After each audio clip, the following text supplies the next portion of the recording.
Welcome, everybody. I'm here to talk about nerve damage and how it affects daily life, sports you might be in, any given thing like that.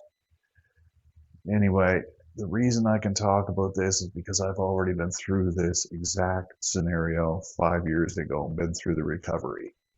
So now that it's hitting me again, I kind of know to a rough idea what to expect. Now, 5 years ago when it hit, it originated as a small pain in my neck. I wasn't sure if it was muscle or what it was. It was really kind of mild at the time.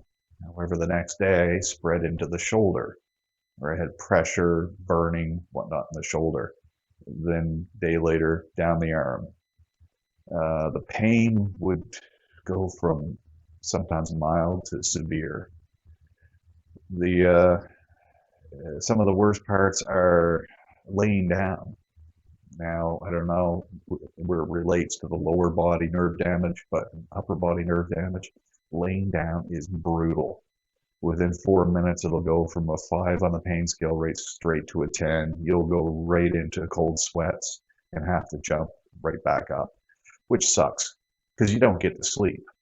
And if the only way you can get to sleep is sitting upright. Now, the pain lasted last time for the severe pain for a month.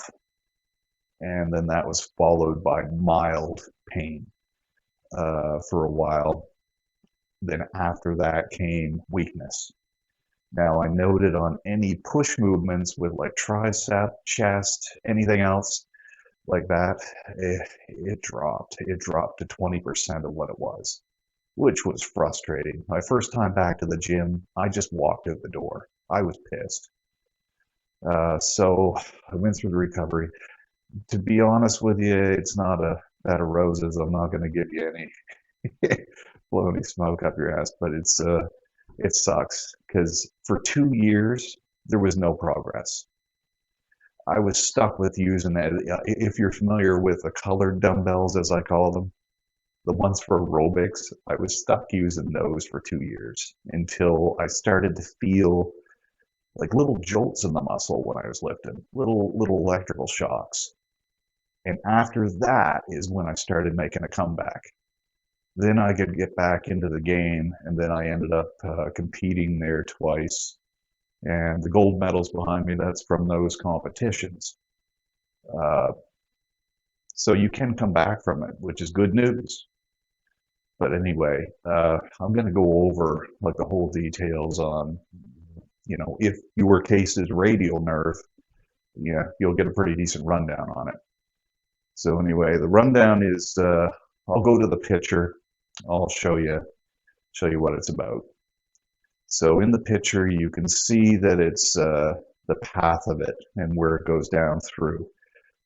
It sucks because it affects the left trap. In my case, the left, the trap, the rear delt primarily, the lateral head of the tricep, and with some all across the tricep, but primarily lateral. Then it's going to go down around the back side of the forearm and then into the fingers. Well, I know sciatica is a lot more common. I'm going to draw a path of the pain for the radial nerve in case that is your situation.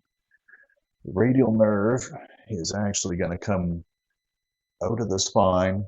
Mine's a C7. It's going to come down, wrap in under the collarbone, go up in through the armpit. And you're going to feel the pain right like this. It's going to come down. The lateral head of the tricep is the main part of the pain, not that it doesn't affect other muscles in the tricep.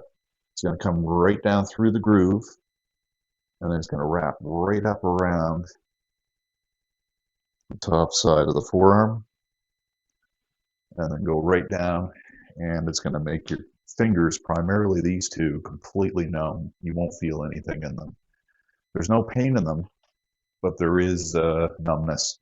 Now, the pain throughout here, typically I get a ton of pressure, like being crushed in the vise. Sometimes it's more burning, like a torch being held to it. The tricep, same thing. Rear delt, same thing. The trap tends to lock up hard as a rock. It's like it's getting a Charlie horse that lasts for hours. Now, those aren't the only effective things. I don't find there's a lot of pain in the chest or pain in the lat, but you will notice when this is all said and done, there's going to be weakness in the chest and lat, and you may not be able to feel them. So if you're into lifting or anything like that, you're